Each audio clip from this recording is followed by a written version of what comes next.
Acabamos de comentar el caso de Arequipa, el presidente de la... Bueno, ya no se le llama presidente, se cambia el nombrecito, del gobierno regional de Arequipa. ¿Qué pasa con la gente? Claro, por supuesto ellos son los líderes, los consejeros, etcétera, pero ellos han sido elegidos pues por el pueblo. En este país hemos hecho con bombos y platillos una reforma electoral.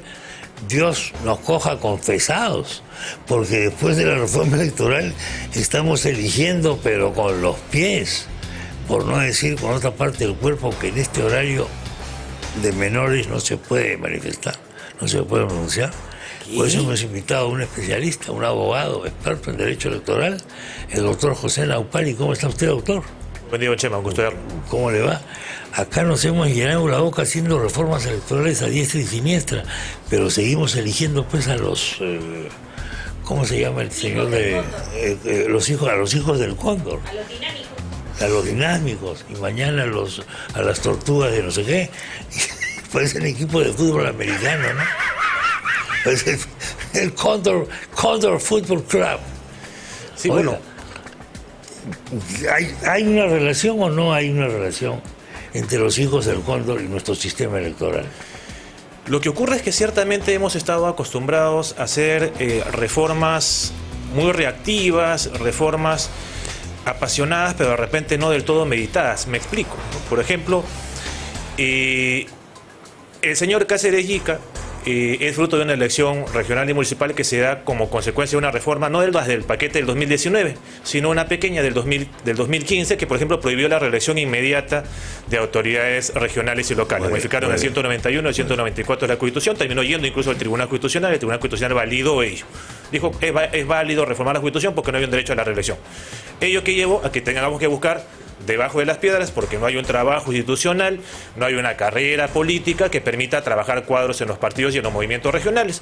Y de ese tipo de contextos es que salen pues personajes a nivel regional y municipal que tienen este tipo de antecedentes. La afiliación por un año asegura que vamos a tener necesariamente personas éticamente idóneas, no necesariamente. Y ahí tenemos otra reforma aislada, la incorporación del 34A y el 39A de la Constitución para impedir que los sentenciados en primera instancia con sentencia vigente puedan ser candidatos. Antes, la reforma del 2017, 3717, que impedía que los sentenciados a determinados delitos graves, justamente vinculados con delitos contra la administración pública, así estén rehabilitados, no puedan postular. Sin embargo, seguimos teniendo cuadros como este. Claro que sí. Usted ha dicho una cosa importante, que es la carrera política. La carrera política prácticamente ya no existe, porque hoy día no requiere una serie de pasos a seguir dentro de un partido para llegar a ser candidato, ¿no? Sino al contrario, yo me puedo reunir con un grupo de amigos relativamente fácilmente, consigo un número de firmas y sin ideología prácticamente, sino solamente con un par de cosas generales, estoy registrado para poder ser gobernante. Claro, bueno, más allá de la reforma de la ley 3995 que trató de elevar los estándares para mantener la inscripción, para al menos ingresar, entre comillas, al mercado electoral, pues ciertamente ahora se necesitan más o menos 25.882 firmas, 66 comités partidarios en funcionamiento permanente, un estatuto, un reglamento electoral, y ya está. Ya tengo mi partido, eventualmente el porcentaje varía cuando estamos hablando de movimientos regionales, y también ya tengo un movimiento regional, y eso es un poco lo que se está dando ahora. Mi posición personal es que la carrera política debiera involucrar que la gente vaya desde abajo.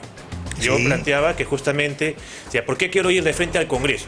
O sea, puedo ser regidor distrital, alcalde distrital, regidor provincial, alcalde provincial, consejero regional, gobernador regional. Ahí ya tengo más de 20 años, yo recién podría dar el salto al Congreso. ¿Para qué mandarse frente al Congreso? ¿Y cuál es el problema? Cuando uno ya llega al Congreso, dicen, oye, ¿por qué no postulas a la alcaldía o a región? No, eso para mí es como degradarme. Y no es degradarse, es hacer política. Es hacer política. Se ha perdido ese concepto.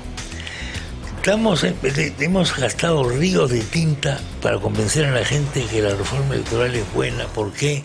Porque como el Congreso es corrupto, uno, no se les puede reelegir a los congresistas, lo cual no es muy democrático, porque coartan mi derecho ciudadano a hacer con mi voto lo que me plazca. ¿Qué pasa si yo quiero reelegir a una persona porque me parece que ha actuado bien? ¿Por qué no puedo hacerlo? O sea, ¿eso es constitucional? En tanto y en cuanto se ha sostenido que no existe un derecho humano a la reelección, formalmente sí se podría limitar. Sin embargo, la pregunta ¿es razonable, es necesaria pero además, la prohibición? Claro, pero veámoslo desde el punto de vista, digamos, no del candidato, sino del elector. Estarían cortando la posibilidad de votar en ese sentido. Claro, que ahí también depende de otras variables, ¿no? Porque, por ejemplo, depende de la variable de que no hay candidaturas individuales, sino justamente el partido es el que presenta, y que ya el 2021 fue la última vez en la que se aplicó el voto preferencial, producto de la reforma del artículo 21 de la LOI, como consecuencia de la ley 3996, ¿no? de agosto del 2019. El tema de las elecciones primarias, que suena tan bien, pero en el fondo no se van a hacer.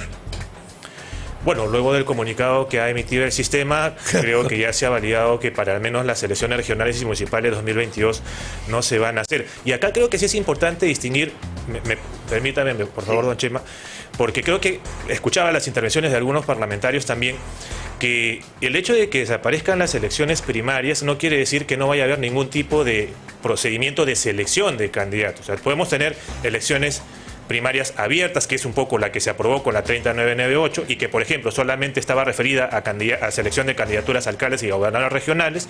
Tenemos la posibilidad de elegir bajo la modalidad de un militante un voto, como lo que hace, por ejemplo, Acción Popular, o elegir bajo la modalidad de delegados, que es la que hace la mayoría de partidos. Entonces, no es que se van las primarias y no es que ya no vaya a haber selección y que voy a colocar a dedo. El colocar a dedo a un candidato está referido a otra figura, que es la designación directa. Es que yo puedo colocar hasta un quinto de la lista de consejeros regionales y regidores a gente que pueda ser designada a dedo, incluso por un órgano unipersonal llamado presidencia de un partido político. Eso, por ejemplo, es algo que no se ha criticado, no se criticó con la 3998, no se criticó con la 31038 que se aplicó para las elecciones generales de 2021 y tampoco se está criticando ahorita. La designación directa está ahí. Es más, podríamos haber llevado a cabo elecciones primarias abiertas para consejeros regionales y regidores o elecciones internas, como está ahorita con el artículo 27 de la LOI, de la Ley de Elecciones Políticas, y el presidente del partido dice, no, ¿sabes qué? Todas mis cabezas de regidurías o de consejerías regionales las pongo yo. Y no pasaba nada. Entonces, ¿dónde eventualmente debiéramos apuntar si quisiéramos institucionalizar o democratizar el partido? ¿Eliminando la designación directa o impulsando las elecciones primarias abiertas? Ahí también hay una alternativa. Claro, porque ahí la clase política o los líderes de los partidos, o hablemos con propiedad, los dueños de los partidos, porque los partidos son una empresa prácticamente, con una cobertura de una rama distinta del derecho, digamos, ¿no? Pero porque hay que ver también a las elecciones como una forma de buscar chamba, pues. O sea, es un concurso de méritos de trabajadores, de gente que está ahí porque quiere un puesto público, sí, pagado por el Estado. Y eso nos parece que está bien. Claro. Con eso estamos llegando al nivel de la subasta del puesto público. Por ello es justamente la importancia de que por lo menos se le dé voz a los militantes, que los candidatos sean el reflejo, en primer lugar, de la militancia. Y ahí viene otro filtro que, por ejemplo, no estaba del todo en la 3998, porque solamente aludía al 1.5% para elecciones primarias abiertas, no así para el caso de elecciones internas, que es: ¿por qué no exigimos, por lo menos, como ocurre con las elecciones, por ejemplo, municipales, que vaya un mínimo de afiliados a votar? Claro. Y de lo contrario, simplemente no puede seguir participando. Por ejemplo, en una elección municipal, para que puedan validarse los resultados, tiene que ir la mitad más uno de la gente. Sí. O, en todo caso, utilizar el parámetro de las elecciones regionales. Si una fórmula de gobernador y vicegobernador regional quiere ganar en primera vuelta, necesita 30%, por lo menos eso. Sin embargo, ese tipo de vallas no hay. ¿Y por qué no hay? Para no chocar con los líderes de los partidos. Bueno, ahí es ciertamente quien le pone la cascabel al gato, ¿no? Claro. Porque el tema es que al final de cuentas los congresistas provienen de partidos y los partidos al final de cuentas responden a sea una presidencia o sea un órgano llamado Comité Ejecutivo Nacional o Comité Político Nacional que tiene determinado tipo de criterios. Esto evidentemente cuestiona la calidad de nuestra democracia, ¿no? Como democracia representativa, sí. Indudablemente, porque, Dios mío, tenemos una democracia coercitiva que te obliga a ir a votar, ¿no? Porque si no vas a votar, lo cual resulta insólito, hay una serie de actos jurídicos que no puedes realizar, pero que tú deberías poder realizar solo por tu condición de ciudadano, no de elector. En teoría, ¿no? Claro, en la práctica subsanamos la omisión de votos, pero en teoría yo no podría cobrar un cheque, por ejemplo. Claro, ahí la idea debiera ser partir el registro civil de un registro electoral. Claro. Si yo quiero votar, me inscribo en el registro electoral, de lo contrario tengo los derechos civiles a secas, no si quisiéramos ir a un punto medio. Efectivamente, bueno, hay países en los que el voto no es obligatorio. Sí. No. Acá tenemos el voto obligatorio, pero no sé si eso nos ayuda a tener conciencia cívica o no, parece que no. Bueno, lo que ha pasado hoy día es una muestra de ello, ¿no? Por los resultados que tenemos, parece que eso no nos ayuda a tener conciencia cívica. Claro, bueno, el clásico problema que tiene tanto el gobierno nacional como el Congreso es una muestra clara de que eso de que o bien el gobierno no me representa o bien el Congreso no me representa y no ha pasado ni un año desde que he elegido, sí, quiere decir que hay un gran problema. No me representa, no es mi presidente. ¿Cómo que no es tu presidente? ¿Por quién diablos has votado? ¿Por un fantasma? Ahora, el sistema electoral y el sistema constitucional, etcétera, ¿favorece la participación o hace que la participación de la gente en las elecciones, en los partidos, etcétera, sea una carga pesada y detestable? Y como no nos gusta, de frente, al día siguiente de la elección ya estamos detestando las nuevas autoridades. Créase Congreso, por ejemplo. Pero creo que es una mezcla de varias cosas, ¿no? Uno, que ciertamente la sociedad no se involucra. Y creo que en realidad a veces le terminamos dando más carga al candidato que al elector. Me explico. Por ejemplo, ahorita tenemos el requisito de exigencia de afiliación para ser candidato. Encima, si yo un partido político no me presenta, no hay figura de candidatura independiente ni candidatura individual. Pero sin embargo, no hay ningún arraigo del ciudadano elector con incluso el partido político. Entonces, claro, ahora se ha querido pasar la figura del adherente, el 4%, a la figura del afiliado, pero son solo 25.882. Eso es representativo de más de 20 y tantos millones que somos ahorita. Ni hablar de ninguna manera, bajo ningún concepto. Y es muy fácil lavarse las manos, ¿no? Yo no voté por él. Bueno, no votaste por él, pero estás en este país, pues hermano, ¿qué vas a hacer? Lavarte las manos. Sea Congreso o sea Poder Ejecutivo, al final de cuentas es la población como un único ente quien lo terminó votando por ellos. La soberanía popular. Exacto. ¿Con mayúscula o con minúscula? Bueno, con tantas autoridades, con procesos y denuncias, pareciera ser con... Ahora, ¿qué posibilidad tenemos, la verdad, los electores, de conocer a los candidatos? Es decir, de saber efectivamente quiénes son. Tendríamos que hacerle un dosaje psiquiátrico o algo parecido, un peritaje, para saber qué diablos tienen en el cerebro. Bueno, ahí habría que ser un tema muy interesante de revisión desde el Estado de cómo planteamos las denominadas declaraciones juradas de hoja de vida de candidatos. A ver. ¿No es cierto?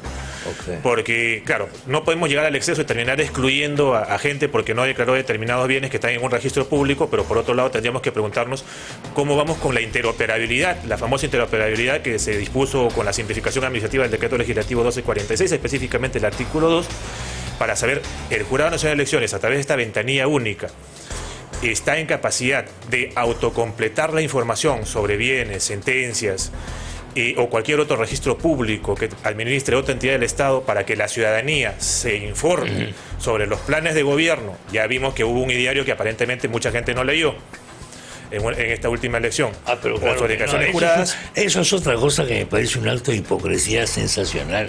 ¿Cómo planes de gobierno? Yo puedo hacer mañana, salgo de acá, hago un plan de gobierno absolutamente extraordinario, diciendo que vamos a darle la bienvenida a los marcianos, y eso lo pongo en el jurado, ya cumplí con el requisito legal, oiga. Sí, yo recuerdo incluso que ha habido casos en los cuales se pretendía tachar listas por plagio de planes de gobierno, sí, pero no era causal de exclusión. Exactamente. Entonces ahí también tenemos un saludo a la bandera, con perdón de la bandera. Yo sé, paso. Esto, que es otro acto de hipocresía y que no tenemos control sobre eso, pues. Al no existir mandato imperativo, sino mandato representativo, a nivel regional y local podría decirse, porque como hay la figura de la revocatoria, pues bueno, si no sigues tu plan de gobierno, te puedo promover una revocatoria. A nivel nacional, ni en el Congreso ni en el Ejecutivo. Por eso es que justamente se plantean figuras como esta de la renovación por mitades o por tercios del Parlamento. Que es algo que sí facilitaría el sistema político, porque los señores congresistas en este momento, algunos, no digo todos, pero muchos están acostumbrados a lo siguiente: me eliges el día A y me puedes cuestionar dentro de 5 años, ¿ah? ¿Ya? Y ahora ni siquiera, porque ya no Porque regresó. como no hay reelección, yo hago lo que me da la real gana. Entonces no te doy cuenta de mis actos, no te contesto las llamadas telefónicas. Tú puedes venir con una carta firmada por 500.000 vecinos diciendo que yo soy un miserable, me río de Janeiro y se acabó. Entonces lo que estamos haciendo como reforma política no es en realidad para fortalecer a la democracia, sino para fortalecer una dictadura con gente supuestamente elegida por el pueblo. Bueno, según una reforma Si no, integral, difícil. preguntémosle a ver si el presidente me autoriza a hacer una entrevista sobre las preguntas de su plan de gobierno, que es el que está escrito en el Jurado Nacional de Elecciones. ¿Lo ha leído? ¿El presidente actual ha leído el plan de gobierno escrito en el Jurado Nacional de Elecciones? Yo creo que no. Pero en fin, es una opinión. Sí. Doctor Rampari, muchas gracias. A usted, don Chema. Muy amable. El gas